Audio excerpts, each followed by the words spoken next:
Hey, what's up, what's up, what's up? How you doing? How you been? What's going on? What's good? How you getting it in? Body getting it funny? What's going on, people?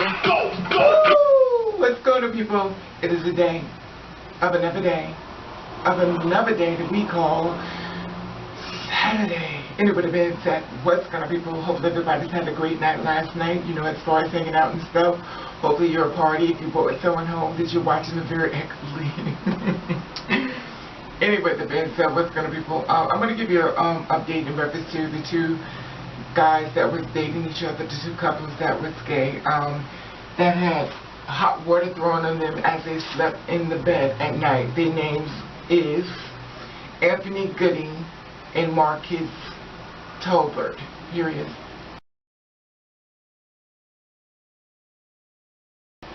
Okay. Now, in case you know, these two teenagers, well, they're not teenagers, but these grown adults and stuff, they were started dating. They was dating for almost a month. And as they slept, they had a guy which was staying there, which actually, I'm going to give you a rough draft on, you know, what happened in case you forgot about it. This is what happened. The two of the guys were started dating for about a month. They went to sleep. They were staying in their mother's sister's apartment. Now, in case you don't know, one of the guys' name is Anthony Gooden. Now, his mother, where he was staying with, name is Kim Foster. Here they are right here.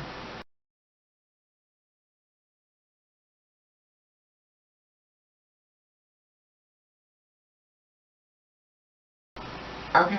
Now, the thing is that they were staying at College Park, you know, and this is in, of course, in Atlanta, Georgia.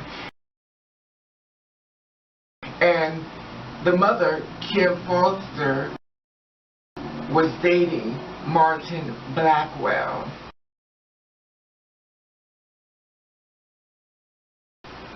Now, he's 48 years old, and he came, you know, he would come he's a truck driver, and what he would do is he would come, you know, stay at home when he, you know, he got off the road and stuff.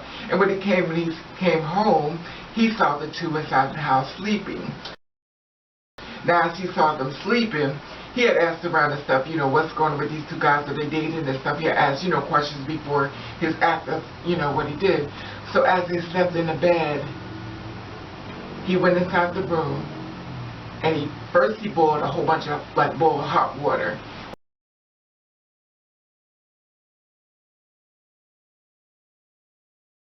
On the stove. After he boiled the hot water, made sure it was really nice and hot, he went inside their room as they slept, and he threw hot water on both of them. Look at this.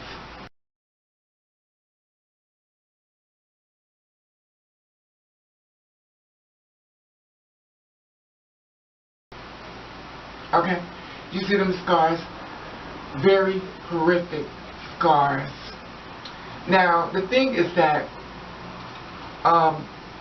Tolbert Marquez, right here, okay, he hopped up, he was screaming and stuff because he couldn't believe, you know, what was going on, why you doing this, you know, he's upset, you know, and Martin Blackwell grabbed him, remind you, with the hot water thrown at him, grabbed him, started pulling him out the house, telling him, get out the house with that gay shit.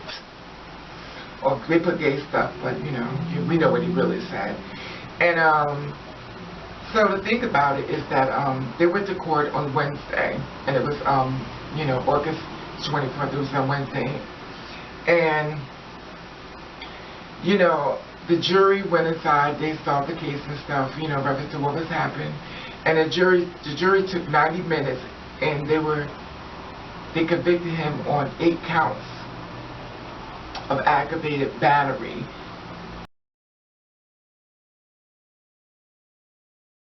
And the prosecutor said that it was very vicious, it was premeditated attack, and like Black said, get out the house with that gay shit.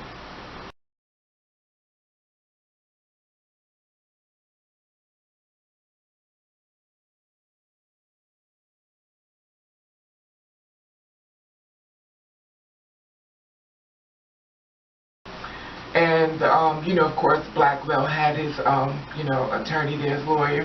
Her name was Monique Walker. And she pleaded that she was trying to get him off, basically. She felt as though he needed to do time, but she didn't want him to do too much time. And remind you, he's 48 years old. And she tried to get him off and stuff, so she kept saying that he had old school thinking and reckless conduct, you know, about the hate and stuff. So that was her defense as far as trying to help him and stuff, you know. Now remember, this happened in February the 12th, you know, as they both were sleeping and stuff. And, you know, now let me tell you this in case you don't know. Now, Gooden, remember Kim Foster's son?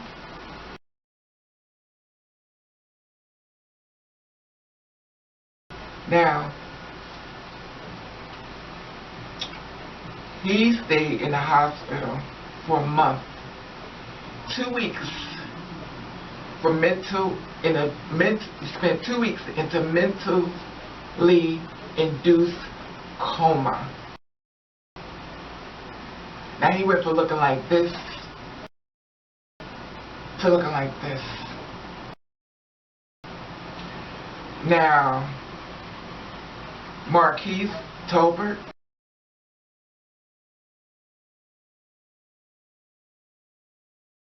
spent 10 days in the hospital, and he had to get, you know, put a bunch of skin grafts and stuff, and, you know, we had to have multiple surgeries and stuff. And, you know, the thing about it is that, you know, now that their whole life has been, you know, really messed up as far as, you know, their body and stuff, and they both testified on Tuesday that he messed them up so bad that they were unable to eat properly, take baths, and even go to the bathroom without help, you know, even in the hospital. And, you know, they feel as though they need to not be out because without someone help, they suffer from disfigurement and loss of body parts. You know, and Georgia don't have a hate crime and stuff, but the FBI said that in March they're going to be reopening a hate crime investigation type of thing. And, you know, it's amazing.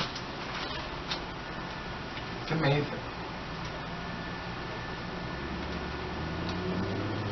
So he was convicted to 40 years. He was convicted in prison. 40 years in prison. So he's 48, so he should be out in when he's what, 80, 88. But I'm sure if they don't follow this case, he'll try to get it overturned on good behavior. However, I'm going to give you a video that I don't know if you ever saw this before. It's about Tolbert. He's telling you exactly what happened. You know, I don't know if you've seen this video, but I'm going to let you see it. Check this out.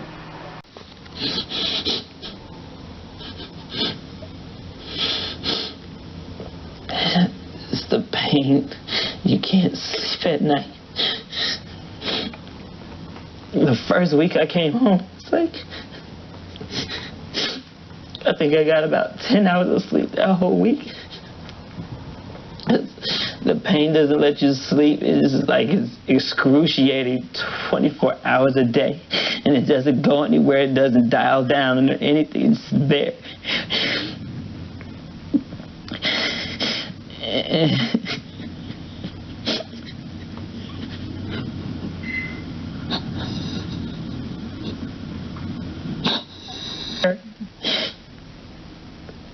Like you wake up in the middle of the night and you just cry and you want to sleep and you can't.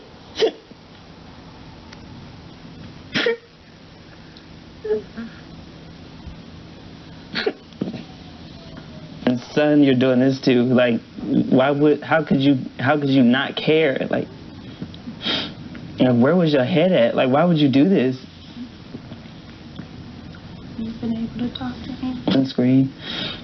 And when I'm out in the sun, it hurts. Like, it's basically like you're being burned all over again.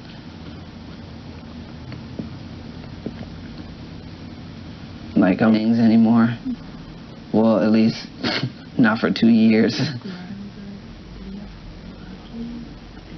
I didn't even see it. Like, I basically just woke up to it.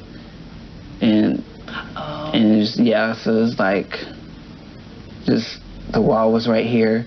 Anthony was behind, so once the water hit, I smacked the wall and then shot out of bed. Just was flailing around screaming, yes. Okay, you see that? Still devastated. That's what happened, you know, when he was being interviewed as far as the interview his life and stuff. Now it's sad, but Gooden, the son, Kim Foster's son, the one who was dating Blackwell, he hasn't said much at all. He hasn't said much at all. If he have, I haven't heard anything, but he's been very quiet. He's been very quiet. And I always say, when somebody's that quiet, I don't know. But you know, my brothers, Gooden and Tolbert, you're in my prayers. I know it's a lot to mentally digest, but this too shall pass. Stay strong. Don't let what he did to you be the person that, be the thing that destroys you. You're a strong person to stand in your truth. And I apologize for what you had to go through. I apologize because when I looked at him in the courtroom and then his evil look, he seems like he didn't even care, like he's unbothered. You know, it seemed like it was no big deal. Like he said, it was just hot water.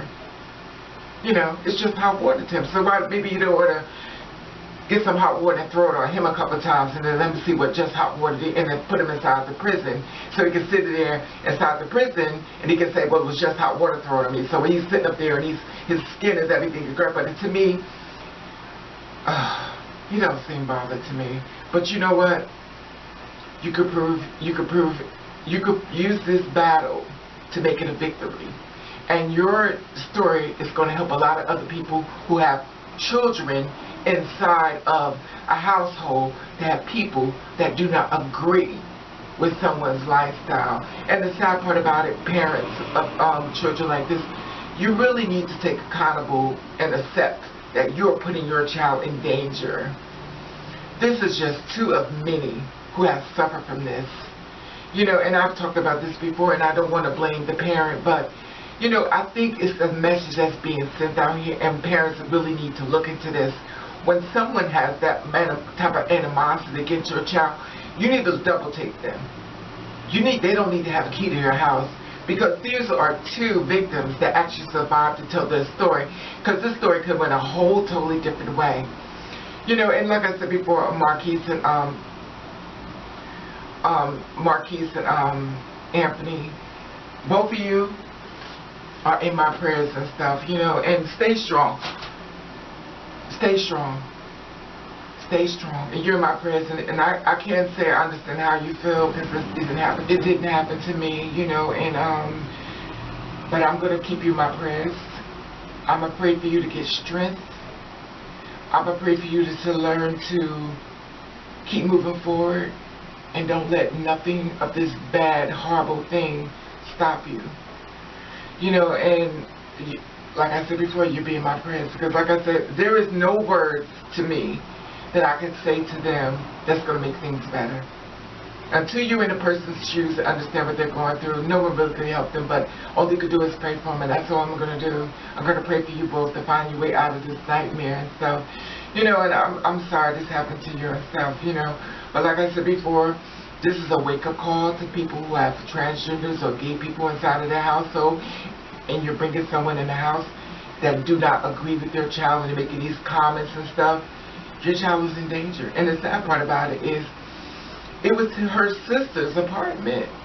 Well, that's what it's reported. So, you know, and he had a key to come in and do what he wanted, you know, so I'm not in blame games. I'm not blaming the mother and stuff, because a lot of times we don't know.